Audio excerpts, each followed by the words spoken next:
Ladies and gentlemen, I'm joined by Jack Grant, who is back to Cage Warriors. Cage Warriors 115. There's 3 events on. It's a trilogy, as they call it. You fight. Oh, I'm going to pronounce this so well here. I'm going to call it Yassine Belhadj. We'll go with that. We'll go with Belhadj. It's an easier one to say. That'll do. I don't even know. You just signed a piece of paperwork and off you go. Yeah.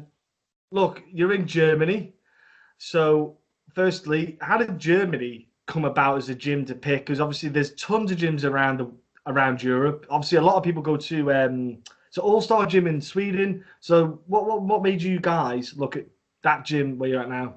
So basically, what it was me and Scott was both struggling to find training. He did a little bit of research, a little bit of talking with some of the teammates that he's got in ATT.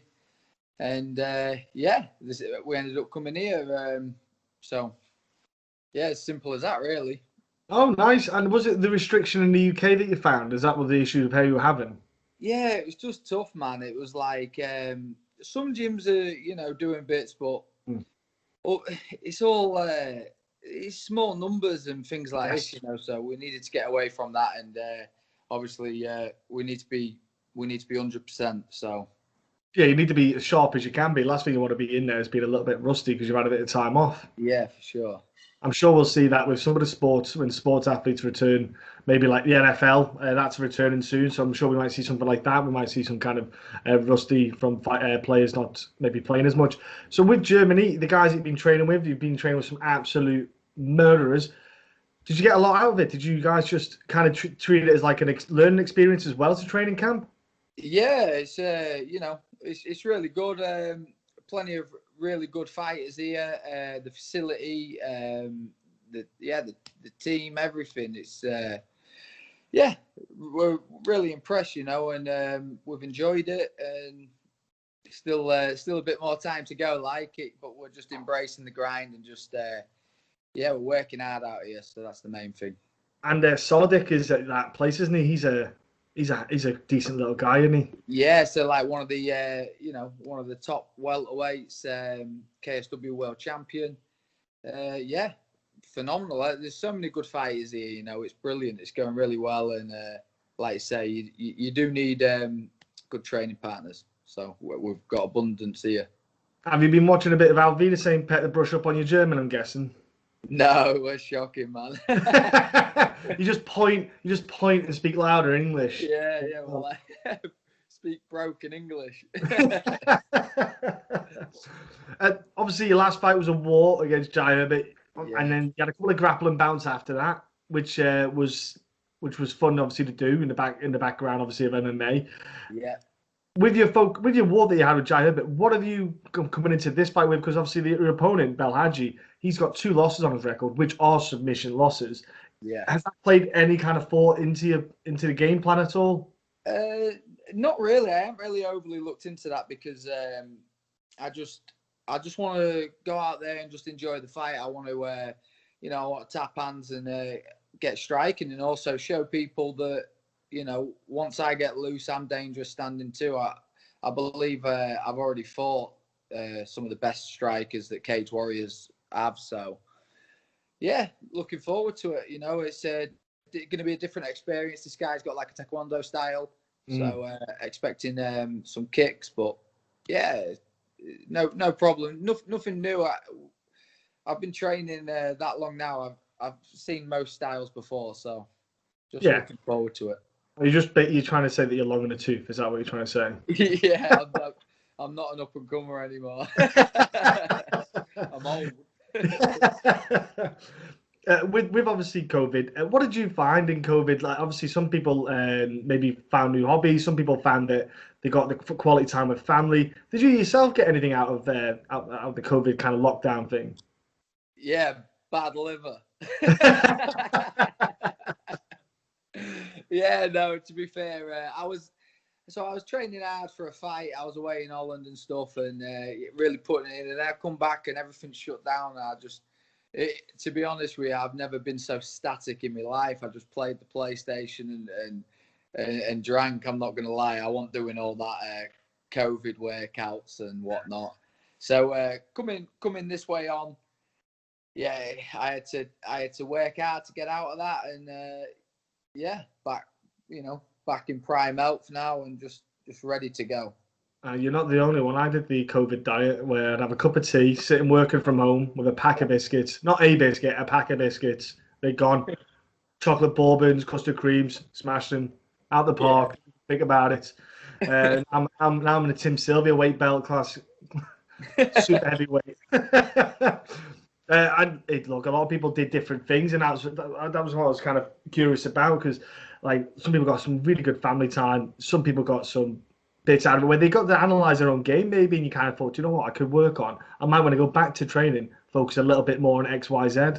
Yeah, to be honest with you, I was a bit polar opposite to that. Like I kind of I kind of just fell out with fighting once that COVID thing kicked in. I wasn't sure what the sketch would be. I, I didn't even really know if I'd end up fighting this year at all. So yeah, it put a bit of a downer on it for me. So I'm not gonna lie, I went into one big sulk, but I'm out my rut, and yeah, I'm ready to go. Like, I was keen to go anyway. I went to Holland and trained. I did a full camp there, and I was really itching to just get back in and just show people that I'm better than what I showed in my last outing. But this is my opportunity this time, and I'm looking forward to it. Also helped get rid of all the niggles that you usually Yeah, train with. You know, just sitting down doing nothing. You're not there, buddy. Going to the gym thinking, oh, my neck's going to get ripped up. Little things like I loved it. Like, I just sat there, my hamstring was going, and eventually I just got a bit of a break, and my hamstring stopped pulling every time I stood up, which was a nice thing. I felt like every time I was going to fall, it was going to blow.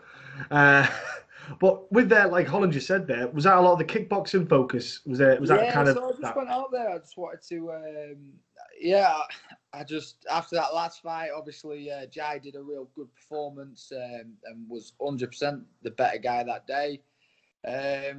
I took a lot from it.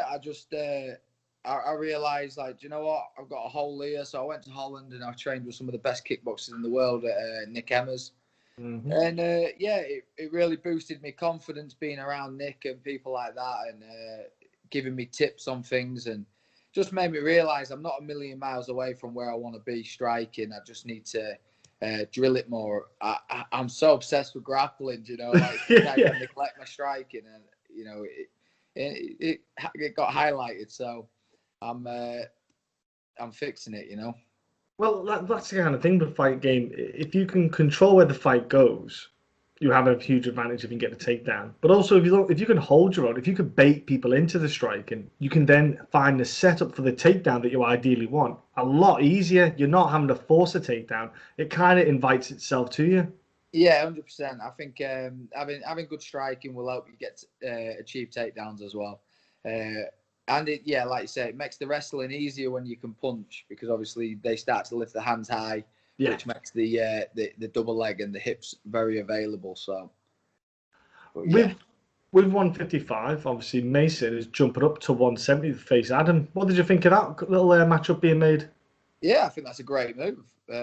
Credit to Mason. That ain't a small welterweight either that he's going against. That's a No. big welterweight. I've met him. Uh, Yeah, and I've met him years tactician. ago at a card with Alex, and I was like, "You sure he's 170?" Yeah, no, I like watching both fighters.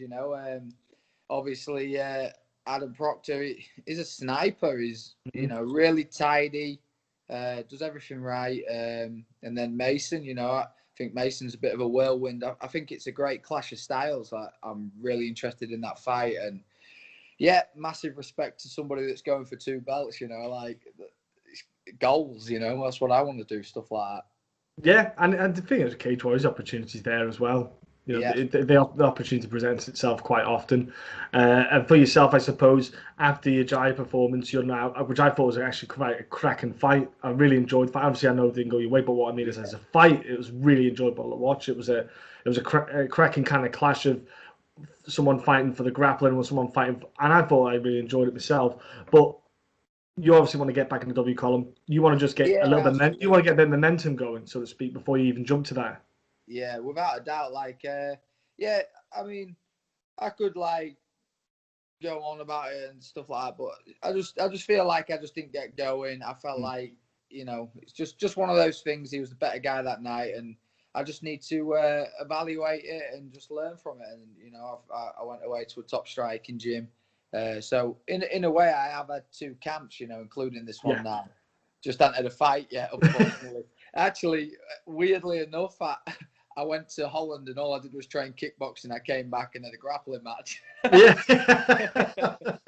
So yeah, really weird, really strange. That was a nice submission on Maguire as well. Yeah, it's crazy. I'd been itching to get back grappling properly and stuff like that. Like I was doing that much striking and that little grappling. It was. I just found myself on YouTube all the time watching different jiu-jitsu guys. So. He's good. I've rolled with Maguire before. He's got a hell of a grip on him. He's got like that grip, that kind of. Been around a long time, and he's a real, real good grappler, a solid, jiu-jitsu player. So. Yeah, he is. Yeah, I remember. I think you might have posted the video on your Instagram. I don't know where I saw the submission, but I remember seeing it online somewhere. Yeah, it was a nice little slick move there. But obviously. That kind of kept you a little bit active as well. I suppose it helps. A little bit of healthy competition. Yeah, it's not striking. Isn't it? A little bit of stranger danger. I felt very confident going into the match. I believe I'd have submitted that fight no matter what. I'm really confident in my jiu-jitsu. I genuinely believe if people engage with me in jiu-jitsu, I'll catch the submission, no problem. Yeah, you've got those kind of limbs that just make it really awkward. If someone gets in your guard, you've just got those awkwardly kind of long limbs that they're just a pain in the backside, if I'm brutally honest. Just because you can get a high guard really easy, and you can whip them over for arm bars. It's just no thanks. Like, if I don't get half guard or side control, I don't want to be in the guard. So yeah, no, it's good, But like you say, stranger danger. It was a good opportunity for me to get that competition done, and a little bit of. I still get nervous for grappling events a little bit, so that's always good to, to experience that. Healthy nerves, it's always good. Yeah, it helps add to the adrenaline. So it's all. I think it's healthy to get a bit nervous as well. Just natural, isn't it? Unless you're a psychopath, which some people are, so they just don't feel any emotions or empathy. To be honest with you, I think people that say they don't get nervous, they're lying. They're probably the worst ones. It's all the front. The louder they are and all this, and they're full of shit. Some people even say to you, I don't even want to do it. I don't even when I walk into the cage. When I get in the cage, I'm all right. It's just getting into the cage. When I'm watching it, I always say when I'm watching it, I want to do it, and when I'm in there, I want to be watching it. Hey, I can't wait for this scrap May 25th. It's going to be good to see it back in there. Obviously, it's good to see Cage Warriors banging out 3 shows. I think for the sake of the fighters, it's great for them getting active again. Hopefully, Cage Warriors might do another cluster. But at the end of the year, you never know. December time, they like to do the New Year's cards and stuff. So we might be lucky with Cage Warriors banging out some more cards. Yeah, absolutely. I think they're doing a really good job by managing to keep the show going. I just want to get in there, get the win, and hopefully have a quick turnaround. And I want that belt, that's what's next for me. That's not looking past this guy, but at the same time, I know where I want to be as well. Yeah. So that's the ultimate goal. Yeah, you've got to take the little steps to get to the top of the ladder, so to speak. Yeah, I need to show a good performance against this guy, and then hopefully I'll get one of the higher ranked opponents for a title. That's what I want. Yeah, that'd be great. Maybe they might do a 4-man tournament if Mason Jones were to win that title and maybe potentially get signed to the UFC. They might do a 4-man tournament or something. That would be sick. You never know. There's all sorts of titles going around everywhere at the moment. There's vacant titles. I think Graham said about potential 4-man tournament for belts. So you never know what could pop up for all titles. And there's what's the? Do you know what? I'm going to try and pronounce names here, but I can't. I'm not even good at French names. Even spell. I'm terrible, I murder names. If it's not like Jack Grant, I've got no chance of pronouncing names, mate. I apologise. I can't pronounce my opponent's name. I just know his first one. It's Yassine or something like that. So I find his surname easy to say. Yassine. I was looking at the surname one. I could do Belhadj. That's all right. I'm all right with Belhadj, but other than that, I'm not the best on it. But mate, it's going to be a great weekend of fights. I think it's like I say 3 days in a row. It's going to be good to see it back in there. Before I let you shoot off, mate, you've obviously got a ton of sponsors that help you out in fight camps, which always help make a difference, especially during COVID. Do you want to give a shout out to them? What I'll do is I'm going to tag them at the bottom Yeah. because I've got some. So I don't want to forget. You know what I mean? Yeah, some guys I've had an hard week, so I don't want to have to shout through them and miss them. So yeah, I've interviewed people that have a little piece of paper next to them, and they just read like. I'm too tired to be that organised, honestly. Yeah, it's crazy. Do you want to give a shout out to the gym and your fellow friends, your fellow foreign friends that you've made over there? Yeah, just a massive thanks to everyone at UFD. Yeah, you know, all making each other better, and we're putting in the graft. So yeah, just a massive thank you to the gym facility and the coaches. And you can all follow Jack on social media, ladies and gentlemen. Your social media, I think Jack Grant MMA on Instagram. Yeah, Jack Grant MMA on Insta, Twitter. I don't really use Twitter though, so but who knows? I might. It's hard to keep track of them all, honestly. It's a pain. It's too much. It's too much to keep on. I'm easy enough to find. Jack Grant. Yeah. I'm on social media platforms, definitely. You and Scott have a great time, mate. Enjoy the rest of your time there in Germany, and we'll look forward to watching you fight again, mate. Okay? Yeah, thank you very much, mate. Appreciate your time. Let's get that win.